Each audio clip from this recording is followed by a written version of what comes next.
এইটো কথা কঠিন সত্য আমাৰ আটাইতকৈ যদি কিবা বিচাৰ নাই হেতু হৈছে আমাৰ নিজৰ অন্নৰ বিচাৰ নাই অন্নৰ বিচাৰ মানে এইটো নহয় যে আমুকৰ হাতে নাখাও তামুকৰ হাতে নাখাও অন্তত কি খাব লাগে আপোনাৰ হবে নাভাবিব যে মাছ মাংস খালে বলে পাপ হয় সেই কাৰণে খাব নালাগে মাছ মাংস খালে পাপ হয়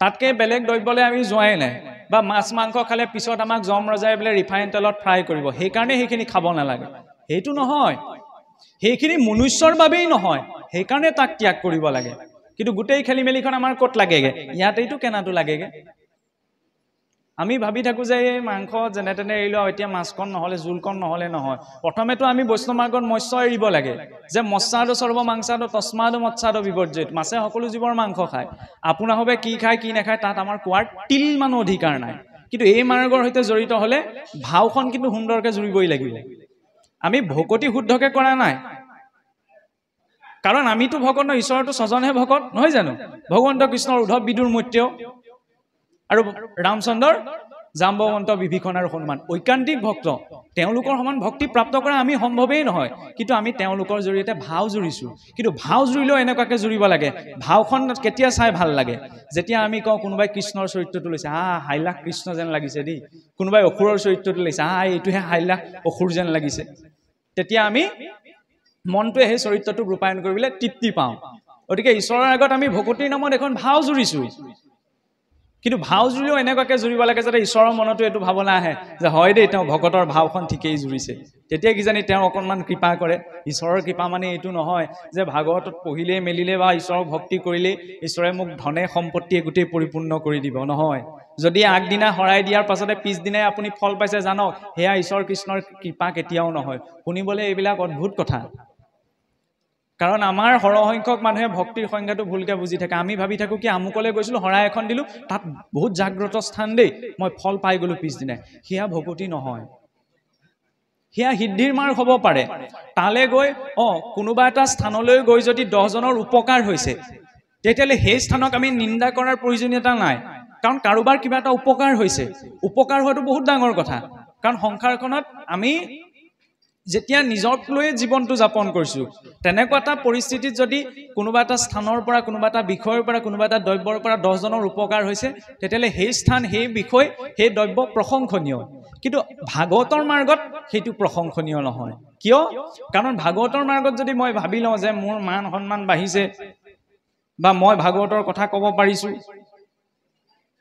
সেয়া ভগৱন্তৰ কৃপা নহয় কাৰণ ভগৱন্তই যদি উদাহৰণ স্বৰূপে আপুনি শিৱসাগৰ টাউনলৈ ওলাই গৈ পেলাই দলমুখ চাৰিআলিত ৰলেগে তেনেকুৱাতে ভিক্ষাৰী এজন আহি ক'লে বোলে দাদা 10 টকা এটা দিয়কচোন আপুনি ক'লে বোলে এই দিনটোলৈ ওলাই আহিছো আকৌ এইজনে কি পইচা বিচাৰিবলৈ আহিছে আপোনাৰ হবে নাভাবিব ভাগৱতত এইখিনি কথা লিখা নাই কিন্তু আমি কথাটো বুজাবলৈ এই কথাখিনি টানি আনিছো যে দিনটোলৈ ওলাই আহিছো 10 টকা এটা এইজনে বিচাৰিছে তেতিয়া ক'ব মোৰ পইচা চইচা নাই হে বুলি কৈ ইখন দোকানত সোমালেগে ভিক্ষাৰীজন আকৌ পিছে গ'ল যে নহয় দাদা 10 টকা এটা দিয়কচোন তেতিয়া আপুনি ভাবিলে কি এই মানুহতে পিছ নেৰিব চাগে অকণমান আগৰ দোকানখনৰ পৰাই মই বজাৰ কৰোঁ সেই বুলি ৰিক্সাখন মাতি ৰিক্সাখনত উঠি যাবলৈ ল'লে তেনেকুৱাতে ভিক্ষাৰীজনে ৰিক্সাখনৰ পিছে খেদি গ'ল বোলে দাদা 5 টকা এটা হ'লেও দি থৈ যাওকচোন মই চাহ একাপ খাম তেতিয়া আপুনি অস্বস্তি অনুভৱ কৰিবনে তেতিয়া আপুনি 5 টকা নালাগে 10 টকা নালাগে 10 টকা ঠাইত 20 টকা হ'লেও দি দিব মোৰ হাতত এতিয়া 10 টকীয়া নাই বোলে 20 টকা এইটোৱে ল মুঠতে তই মোৰ পিছটো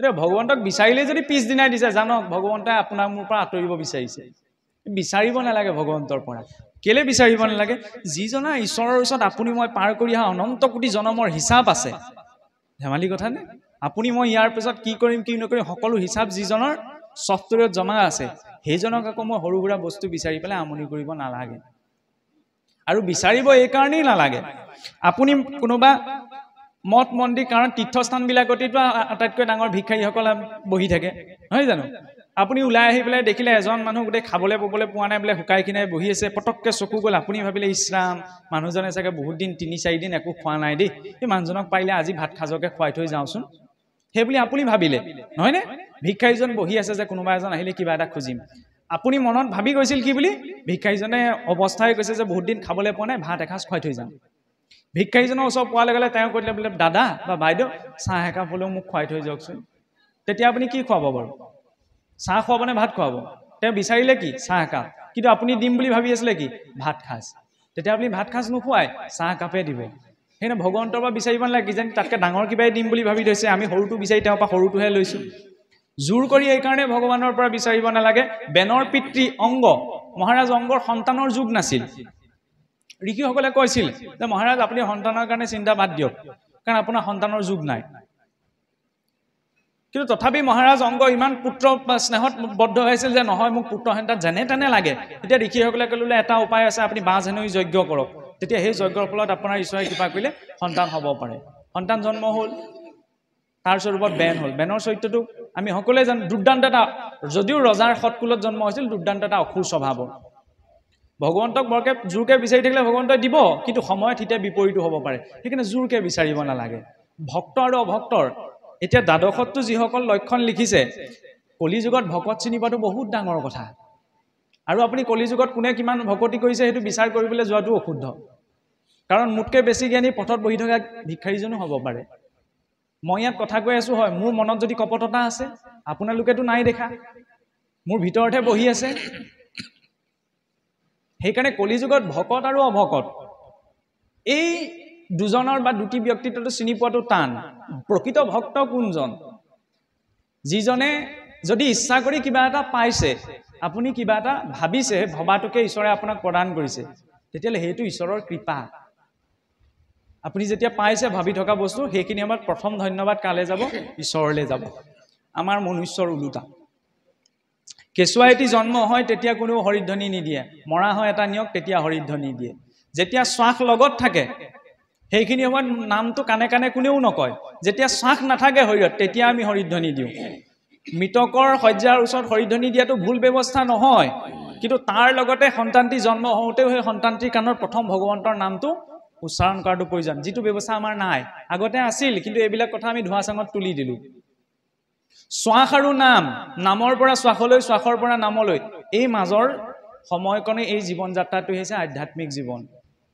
যদি আমি পোৱাটোকে মই ঈশ্বৰে প্ৰদান কৰিছে সেইটো ঈশ্বৰৰ ইচ্ছা ঈশ্বৰৰ কৃপা আৰু যদি মই ভবাটো পোৱা নাই তেতিয়া সেইটো ঈশ্বৰৰ ইচ্ছা সেই বুলি যিজন ব্যক্তিয়ে গ্ৰহণ কৰি নিজৰ জীৱনটো পাৰ কৰিছে সেইজন হৈছে ভক্ত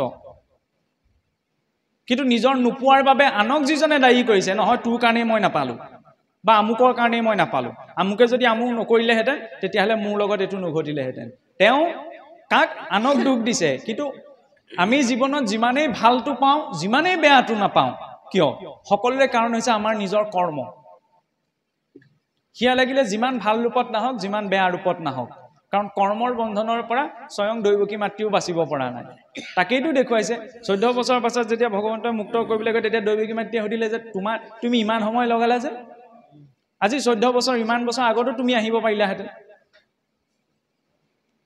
সেইফালে গোকুলত তুমি লীলা কৰি অঘবকত ধেনুক বধি আছা কিন্তু কংসৰ বন্ধনত যে তোমাৰ আচল পিতৃ মাতৃ বন্দী হৈ আছে তুমি আমাক উদ্ধাৰ কৰিবলৈ আজি 14 বছৰ সময় লগালানে বোলে মাতৃ মই কি কৰিম তুমিওতো পূৰ্ব জন্মত এজন পুত্ৰক মাতৃ স্নেহৰ পৰা 14 বছৰৰ কালে বঞ্চিত কৰিছিলা কৈকেয়ী আছিল সেইবাবে তুমি এই জন্মত তাক প্ৰাপ্ত কৰিব সিমানখিনিলৈ আমাক দেখুৱাইছে যাতে আমি বুজো নিজৰ কৰ্মৰ ফলটো আমি কেতিয়াও আঁতৰিব নোৱাৰো মানুহ এজন গৈ আছিল এতিয়াতো আমৰ বতৰ নহয়নে আম কাৰ খাবলৈ মন নাযায় আম দেখিলেই খাবলৈ মন যায় গাঁৱে তিনি গৈ থাকোঁতে পটককৈ দেখিলে এঘৰৰ বাৰী ধুনীয়া আম লাগি আছে আম লাগি থাকোঁতে দেখাৰ লগে লগে কাৰ খাবলৈ মন নাযাব খাবলৈ ইচ্ছা কৰিলে এতিয়া ওচৰলৈ গৈ দেখিলে যে ওচৰত ধুনীয়াকৈ দাই কেইডালো আছে ইফালে সিফালে চালে কোনো নাই তাৰপৰা আম দুটামান পাৰিলে ভিতৰত গৃহস্থ বহিহে আছিল শুনি পেলাই আহি দেখিলে এজন মানুহে আম পাৰি আছে দেখিছা আম এটা কিনি খাব নোৱাৰে লোকৰ বাৰীৰ আম চুৰ কৰি খাইছে কলিযুগৰ মানুহে বৰকে চিন্তা নকৰে নহয় লাহেকৈ জেউৰা খুঁটিডাল উলিয়াই লৈ পিঠিত 2 চাট লগাই দিলেগৈ লোকৰ বাৰীৰ আম চুৰ কৰি খাবলৈ আহিছে এতিয়া চাওকচোন আমটো দেখিছিলে কোনে বাৰু মানুহজনে দেখিছিলে কিন্তু মানুহজনৰ কিহে দেখিছিলে নাকে দেখিছিলে নে মুখে দেখিছিলে নে চকু দেখিছিলে চকুৱে দেখিছিলে নহয়নে দেখিলে চকুৱে আৰু খাবলৈ ইচ্ছা কৰিলে কোনে চকুৱেতো ইচ্ছা কৰিব নোৱাৰে মনটোৱে নহয়নে মনটো হ'লে দুটামান এটা খাব পৰাহেঁতেন মনে ইচ্ছাহে কৰিলে মনটোতো নিজে যাব নোৱাৰে গ'ল কিহেৰে ভৰিকেইটাই নহয়নে ভৰিকেইটাই গ'ল হ'ল ভৰিয়েতো পাৰিব নোৱাৰে পাৰিলে কিহে হাতেৰে পৰাৰ পিছত পাৰিলে খালে মুখেৰে কিন্তু বেচেৰা মুখেও ৰাখিব নোৱাৰিলে লুটিয়াই বগেৰে কাক দি দিবলগীয়া হ'ল পেটটো আৰু মাৰ খালে কোনে পিঠিটো দেখিলে চকুৱে, ইচ্ছা কৰিলে মনটোৱে, গ'ল ভৰিকেইটাই, পাৰিলে হাতে, খালে মুখে, ৰ'ল পেটত, মাৰ খালে পিঠিয়ে। এতিয়া যাৰ কৰ্ম তাৰ ফল হ'ল জানো? নহ'ল নহয়। কিন্তু যেতিয়া পিঠিটোত মাৰটো পৰিল তেতিয়া চকু পানী ক'ৰ পৰা ওলাল? চকুৰ পৰা। কৰ্মটো কোনে আৰম্ভ কৰিছিল? চকুৱে। সেইকাৰণে যাৰ কৰ্ম এনে নহয় যে আমাৰ যে কিবা এটা অপৰাধ কৰিলে প্ৰায়শ্চিত্তৰ বিধান আছে, প্ৰায়শ্চিত্তসমূহ আমাৰ সমাজতহে প্ৰযোজ্য হয়, সংসাৰত প্ৰযোজ্য নহয়। মই যদি আমি সমাজত কওঁনে নাজানি যদি ভুল কৰিছে, সমাজে যদি তেওঁ ভুলটো, মই যেনিবা কিবা এটা ভুল কৰিলোঁ নাজানি পেলাই, আৰু সমাজে যেতিয়া মোক ক'লে যে বোপাই তুমি এইটো ভুল কৰিছা, তেতিয়া মই স্বীকাৰ কৰিলোঁ যে হয় এইটো মই ভুল কৰিছোঁ, তেতিয়া সমাজে প্ৰায়শ্চিত্তৰ এটা ব্যৱস্থা দিলে, আৰু সেই অনুসাৰে মই অনুতাপ্ত হৈ পেলাই মই সমাজত চলিবলৈ খুচি হ'লোঁ। সেইটো সমাজৰ ব্যৱস্থা। কিন্তু মই যে নাজানি হ'লেও ভুলটো কৰিলোঁ, সেইটো মই ভুগিবই লাগিব, সেইটো সংসাৰৰ ব্যৱস্থা। নাজানি জুই কৰাত হাতখন দিলে হাত পুৰিবই, জুইৰ প্ৰকৃতিয়ে পুৰা। নাজানি যদি মই ভূত প্ৰেত বুলি এজন মানুহকে অস্ত্ৰাঘাত কৰোঁ, আইনে দণ্ডনীয় কৰিবই, নহয়নে? নাজানি যেনিবা আন্ধাৰত ভূত প্ৰেত বুলি মই মানুহ এজনকে মাৰ মাৰি দিলোঁ, তেতিয়া আইনে আন্ধাৰত নাজানি পেলাই মাৰিলে বুলি ক্ষমা কৰিব জানো? মই দণ্ডৱান হ'বই লাগিব। ঠিক তেনেদৰে প্ৰকৃতিৰ ব্যৱস্থাটো তেনেকুৱা, প্ৰকৃতিৰ আইনখন কাৰো বাবে সলনি নহয়। আৰু সেইবাবে প্ৰকৃতিৰ সৈতে জড়িত হৈ থাকিবলৈ এইটো ভাবিব লাগে। ধুনীয়াকৈ ওলাই গৈছে চাওকচোন, 14জন সাক্ষী। যেতিয়া নাৰায়ণে প্ৰথম এই সৃষ্টিখন ৰচনা কৰিছে, প্ৰথম তেওঁৰ পৰা সৃষ্টি হৈছে মহামায়াক।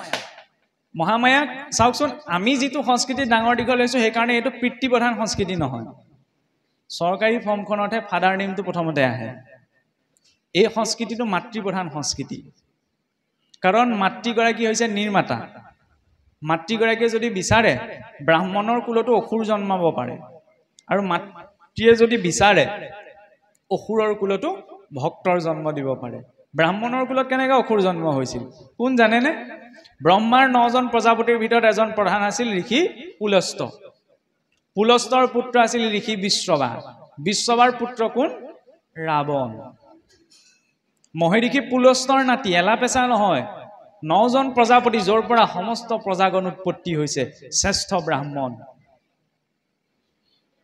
সেই পুলস্তৰ নাতি ৰাৱণক আপুনি মই ক'ৰবাত ব্ৰাহ্মণ বুলি মনত পেলাই শুনিছে জানো? নাই শুনা। ৰাৱণক ৰামায়ণ নপঢ়া ব্যক্তিজনে অসুৰ বা দানৱ বুলিয়ে জানে। কিয়? কাৰণ তেওঁ সংস্কাৰ ত্যাগ কৰিছিল। আমাৰ সকলো কথা সংস্কাৰৰ ওপৰত নিৰ্ভৰ কৰে।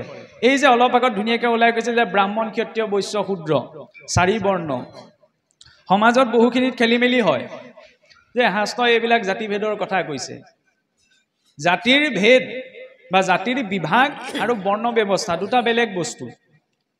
এই ব্ৰাহ্মণ, ক্ষত্ৰিয়, বৈশ্য, শূদ্ৰ হৈছে 4 বৰ্ণ। এই 4 বৰ্ণৰ উৎপত্তি ক'ৰ পৰা? ব্ৰাহ্মণস্য মুখমাসীত বাহু ৰাজন্যকৃত উৰুতদস্য য়দবস্য পদ্যাকুম শূদ্ৰ অজায়ত। নাৰায়ণৰ মুখমণ্ডলকে ব্ৰাহ্মণ বুলি কোৱা হ'ল, কাৰণ ব্ৰাহ্মণৰ কৰ্ম কি? জ্ঞান চৰ্চা কৰা, নহয়নে? আমি জ্ঞান চৰ্চা কৰিবলৈ হ'লে কোনটো অংগৰ প্ৰয়োগ কৰোঁ? এই মগজুটোৰ, বুদ্ধি ইয়াত ক'ত আছে? সেইকাৰণে এই মুখমণ্ডলক বিৰাট পুৰুষৰ মুখমণ্ডলক ব্ৰাহ্মণৰ লগত তুলনা কৰা হ'ল।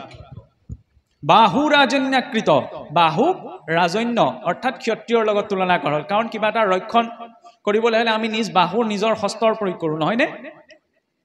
পদ্যা উৰু তদস্য য়দবস্য, এই উৰু অংশক বৈশ্য কোৱা হ'ল, কাৰণ এই উৰু অংশই এই শৰীৰটো ধৰণৰ ভাৰ ধৰি আছে। পদ্যাকুম শূদ্ৰ অজায়ত, চৰণৰ পৰা শূদ্ৰৰ উৎপত্তি, চৰণ অংশ শূদ্ৰ বুলি কোৱা হ'ল। শূদ্ৰ মানে নিজ জাতি এটা নহয়, যদিও কোৱা হৈছে অলপ আগত এটা কথা ওলাই গৈছে, সেইকাৰণে অকণমান খেলি মেলি আহিব পাৰে যে কলিত শূদ্ৰহে প্ৰধান। শূদ্ৰ বুলি কাক কোৱা হৈছে? নিজ জাতি এটাক নহয়। শূদ্ৰ মানে সেই অৱস্থা, যি অৱস্থাত আমি ভাল বেয়া শুদ্ধ অশুদ্ধ এইখিনি বিচাৰ কৰিব নোৱাৰোঁ। যদি ঈশ্বৰৰ চৰণৰ পৰা বা বিৰাট পুৰুষৰ চৰণৰ পৰা যিসকলৰ উৎপত্তি হৈছে তেওঁলোক শূদ্ৰ, তেওঁলোক নিজ হয়, তেতিয়াহ'লে গোটেই পৃথিৱীখনো নিজ, কাৰণ এই পৃথিৱীৰ উৎপত্তি ঈশ্বৰৰ চৰণৰ পৰা। এয়া ভাগৱততো লিখা কথা নহয়, এয়া বেদত লিখা আছে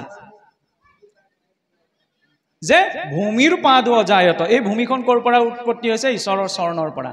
তেতিয়াহ'লে ইয়াত বাস কৰা বাকীসকলে উচ্চ নিচৰ তাৰতম্য ক'ৰ পৰা আহিলে? এইবিলাক ব্ৰিটিছৰ কিছুমান লোকে আমাৰ মগজত ভৰাই থৈ যোৱা কথা। শাস্ত্ৰও কোৱা নাই, গুৰুসকলেও কোৱা নাই, পূৰ্বৰ ঋষিসকলেও আমাক এইবিলাক কথা দিয়া নাছিল। কাৰণ ভগৱন্তই নিজ মুখে কৈছে যে 4 বৰ্ণ ভগৱন্তই সৃষ্টি কৰিছে।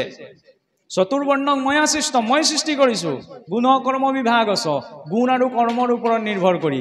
সেইবাবে ব্ৰাহ্মণৰ বংশত জন্ম হৈও ৰাৱণ ব্ৰাহ্মণ হ'ব নোৱাৰিলে, কাৰণ ৰাৱণ ইমান পণ্ডিত আছিল যে বেদৰ ওপৰত ভাষ্য লিখিছিল। সংস্কৃতত যিবিলাক শ্লোক লিখিছিল আমি উচ্চাৰণ কৰিবলৈ জিভা গোৰ খাই যাব, ইমান পণ্ডিত আছিল।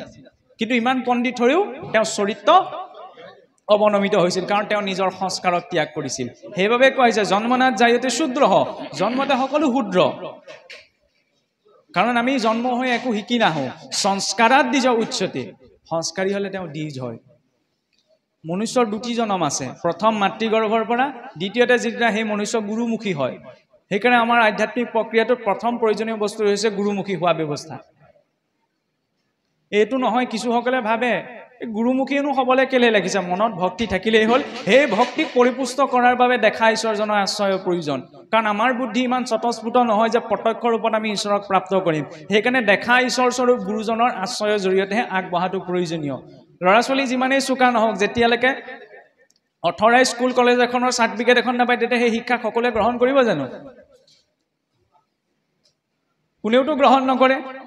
মই যদি নিজকে কৈ চাওঁ, মই BSc পাছ MSc পাছ, মুখে কৈ থাকিলে কি হ'ল, মোৰ হাতত যদি চাৰ্টিফিকেটখন নাথাকে, আৰু সেই চাৰ্টিফিকেটখনো অথৰাইজ অৰ্গেনাইজেশ্যন এটাই দিব লাগিব, নহয়নে? ঠিক তেনেদৰে আধ্যাত্মিক মাৰ্গতো অথৰাইজ অৰ্গেনাইজেশ্যন হৈছে এই গুৰুজন। আৰু সেই গুৰু হ'বলৈ হ'লেও তেওঁ শাস্ত্ৰ অনুৱৰ্তী এটা গুৰু পৰম্পৰা থাকিব লাগিব, সেইটো প্ৰধান লক্ষণ। দ্বিতীয়তে তেওঁ শাস্ত্ৰ অনুৱৰ্তী জীৱন যাপন কৰিব লাগিব। শাস্ত্ৰ অনুৱৰ্তী গুৰু পৰম্পৰা কিয়? কাৰণ তেওঁ ক'ৰ পৰা পালে? ভাগৱত যে আমি প্ৰাপ্ত কৰিলোঁ, পোনপ্ৰথমতে প্ৰত্যক্ষ ৰূপতটো আকাশৰ পৰা পৰা নাই। ভাগৱত এটা সুনিৰ্দিষ্ট গুৰু পৰম্পৰাত আহিছে, শ্ৰীনাৰায়ণৰ পৰা মহাপুৰুষলৈকে। তাৰপিছত মহাপুৰুষৰ শিষ্য প্ৰশিষ্যসকলৰ জৰিয়তে সমস্ত অসমত ব্যাপ্ত হৈছে। যদি আমি অসমৰ কথা কওঁ, সেই গুৰু পৰম্পৰাটোত দীক্ষিত হৈ এই গুৰু বস্তু বা ধৰ্ম বস্তু গ্ৰহণৰ প্ৰয়োজনীয়তা আছে। আৰু সেই আশ্ৰয়ৰ প্ৰথম, সেইকাৰণে ভাগৱতৰ প্ৰথম স্কন্ধতেই দেখুৱাইছে যে জ্ঞানৰ অৱতাৰ ব্যাসদেৱেও নাৰদদেৱক আশ্ৰয় গ্ৰহণ কৰিছে, তেতিয়াহে ভাগৱত প্ৰাপ্ত কৰিছে। সেইকাৰণে আধ্যাত্মিক মাৰ্গত প্ৰথম প্ৰয়োজনীয় বস্তু হৈছে আশ্ৰয়। যিদৰে ৰ'দ বতাহ বৰষুণৰ পৰা ৰক্ষা পাবলৈ আমি ঘৰটো নিৰ্মাণ কৰোঁ, ঠিক তেনেদৰে অকণমান চিন্তা শক্তিটো অহাৰ লগে লগে ল'ৰা ছোৱালীক গুৰুমুখী কৰাৰ ব্যৱস্থাটো লাগে। কিন্তু আজিও আমাৰ বহু সংখ্যকত এইটোৱে ভাবি থাকে যে এতিয়াই শৰণ ল'ব কেলে লাগিছে, বিয়া পাতিলে ল'ব, নহয় জানো? কেনেবাকৈ গোঁসাই ঘৰত চাকি গছ জ্বলাব পৰা দায়িত্বকণ আহিলে ল'ব, সেইটো নহয়। সেইটো সামাজিক ব্যৱস্থা। ঈশ্বৰৰ আশ্ৰয় আমি এইকাৰণে হ'ব লাগে যাতে মানসিকভাৱে কেতিয়াবা অস্থিৰ হৈ পেলাই ঈশ্বৰৰ সেই গুৰুৱে প্ৰদান কৰা বাক্য কেইটাৰ জৰিয়তে যাতে ঈশ্বৰক চিন্তা কৰি ঈশ্বৰ মোৰ সৈতে সম্পৰ্ক থাকে। গাঁৱৰ ৰাস্তাইদি এজন মানুহ ওলাই গৈ দেখিলে স্কুল এখনৰ সন্মুখত ল'ৰা ছোৱালী দুটাই উৎপাত কৰি আছে। তাৰপৰা দেখিলে স্কুলৰ সন্মুখত ল'ৰা ছোৱালী দুটাই উৎপাত কৰি আছে আৰু শিক্ষকসোপা কেনি গ'ল। গাঁৱৰ মানুহজনে তেতিয়া ল'ৰা দুটাৰ কি ক'লে, হাত দুখনত ধৰি নি পেলাই প্ৰধান শিক্ষকৰ ৰুম পালেগৈ। তাৰপৰা ক'লে বোলে, ছাৰ আপোনাৰ ল'ৰা ছোৱালী গ'ল এই সন্মুখত ৰাস্তাৰ মূৰত উৎপাত কৰি আছে আৰু আপুনি ইয়াত ফেনৰ তলত বহি আছে। তেতিয়া শিক্ষকজনে সুধিলে বোলে, হেৰি তোমালোকৰ নামকেইটা কি কি? তেতিয়া ল'ৰা দুটাই যেতিয়া নামকেইটা ক'লে, তেতিয়া প্ৰধান শিক্ষকজনে কোন ক্লাছত পঢ়া সুধিলে, তেতিয়া ক'লে বোলে 8ম শ্ৰেণীত পঢ়োঁ। তেতিয়া 8ম শ্ৰেণীৰ ৰেজিষ্টাৰখন উলিয়াই চালে, বোলে 8ম শ্ৰেণীৰ ৰেজিষ্টাৰচোন এওঁলোকৰ নামেই নাই। তেতিয়া সেই গাঁৱৰ ব্যক্তিজনক ক'লে বোলে, হেৰি নহয় আপুনি ভুল নুবুজিব, মোৰ স্কুলৰ ষ্টুডেণ্ট নহয় বোলে, এওঁলোকক মাকৰ ওচৰলৈ লৈ যাওক, কাৰণ ৰেজিষ্টাৰত তেওঁলোকৰ নাম নাই নহয়। এতিয়া ভগৱন্তৰ ঘৰত ৰেজিষ্টাৰত নাম লিখোৱা কাৰবাৰটোৱে হৈছে শৰণ বা গুৰুমুখী হোৱা ব্যৱস্থা। এতিয়া বোলে শৰণ নোলাকে ভাগৱত পঢ়িব পাৰি নে নোৱাৰি, এইটো সমাজত এটা ব্যৱস্থা এটা আছে। কেতিয়াবা চিন্তা এটা আহে যে শৰণ নোলাকে ভাগৱত পঢ়িব পাৰি। তেতিয়া ভগৱতক সোধা হৈছিল যে হেৰি নহয় বোলে, এতিয়া মনত ভাৱ ভক্তিৰে বোলে সকলো কৰ্ম কৰিব পাৰি, ভগৱন্তৰ নাম ল'ব পাৰি, তেতিয়াহ'লে বোলে ভক্তিভাৱেৰে মই ভাগৱত পঢ়িব পাৰোঁনে? ব্যক্তিগতভাৱে ঘৰত পঢ়িছে এইটো বেলেগ কথা, কিন্তু আমাৰ যেতিয়া পাঠৰ আসনখন প্ৰস্তুত কৰা হয় বা নামৰ আসনখন, সেই আসনখনৰ একোটা নিৰ্ণয় থাকে।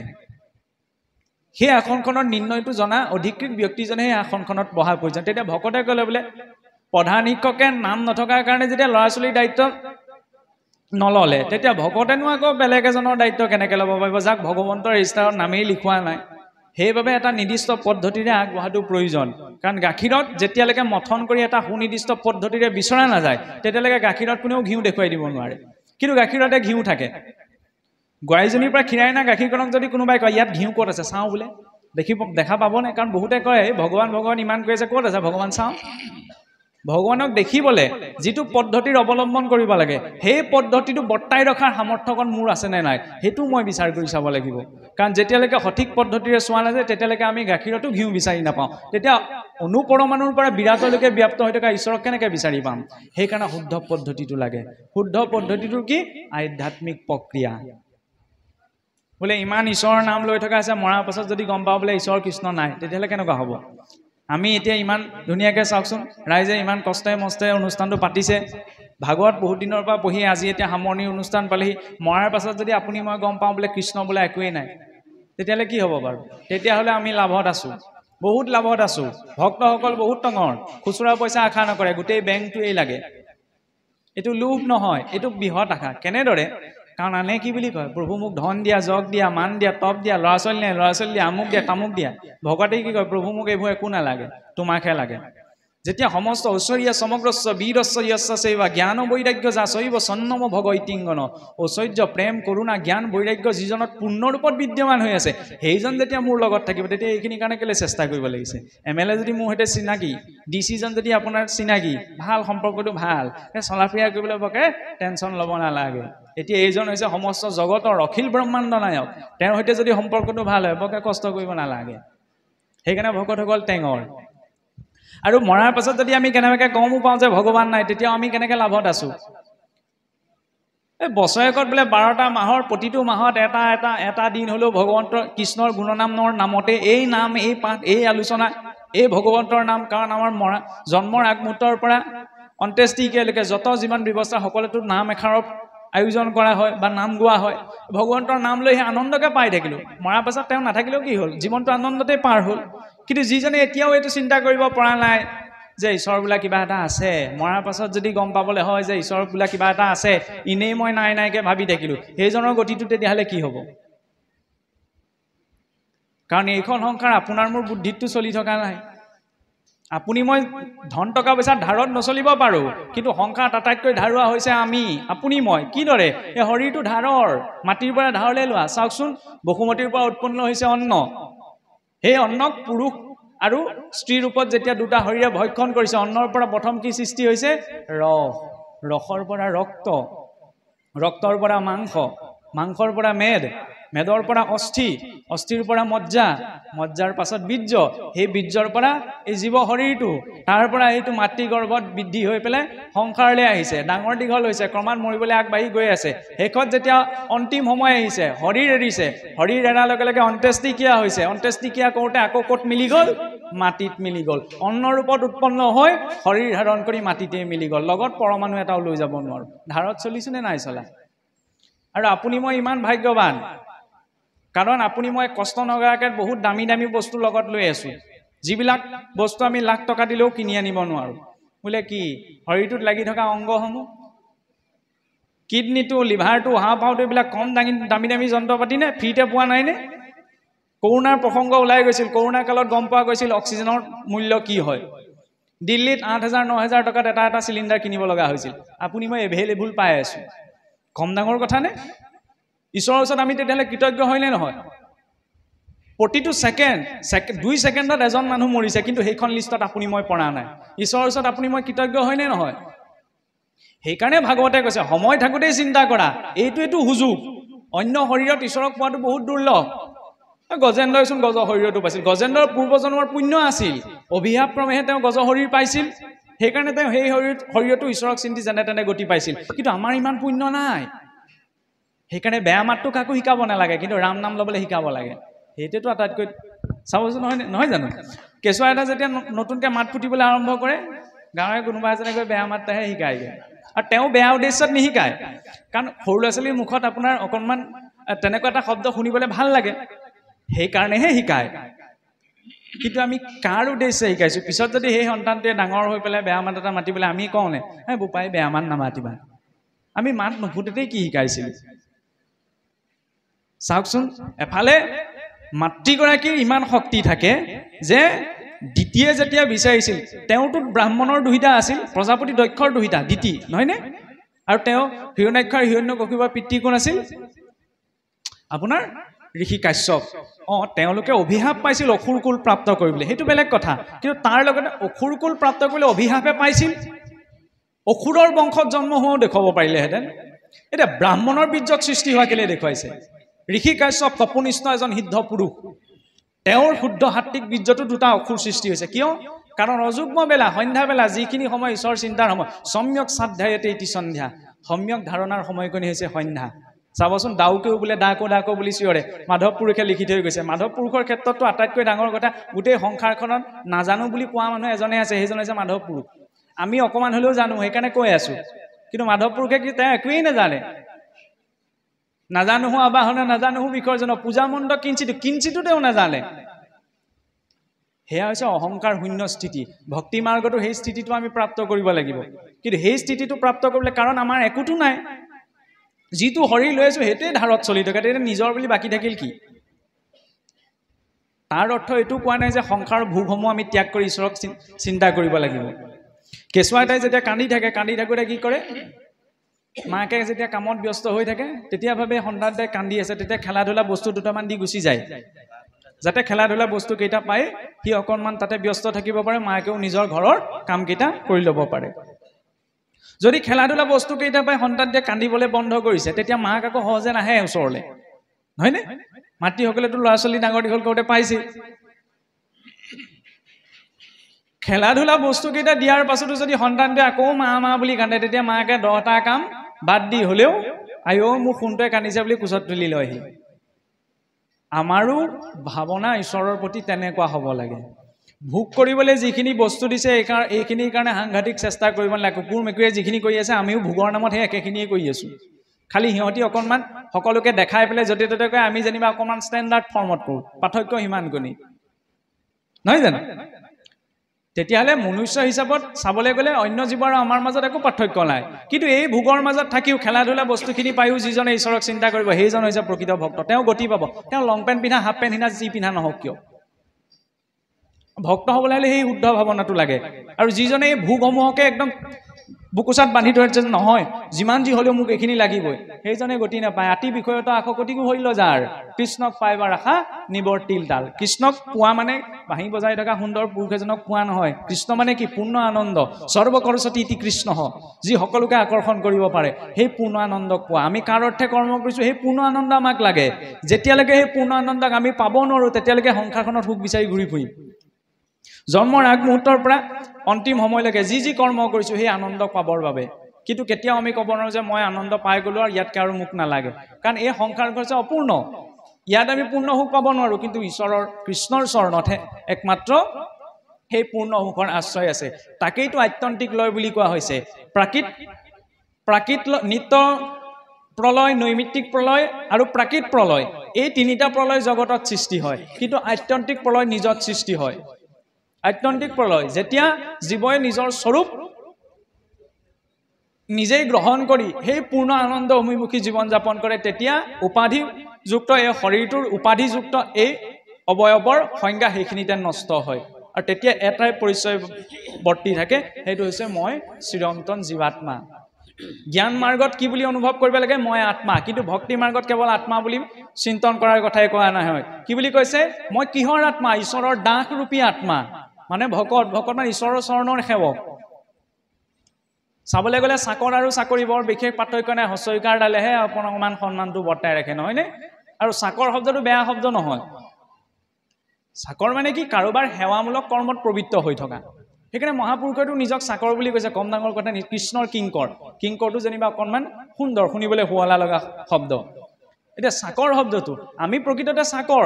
কাৰ চাকৰ? চাওকচোন, আমি যে সনাতন ধৰ্ম বুলি চিঞৰ-বাখৰ কিছুমান লোকে কৰি থাকে, দেখিছেনে? সনাতন ধৰ্ম কি? সনাতন ধৰ্ম বুলি ক'বলৈ হ'লে সনাতন কিবা এটা আমাৰ হাতত থাকিব লাগিব, যিটো কোনো কালে নষ্ট নহয়। এনেকুৱা কি আছে আমাৰ হাতত?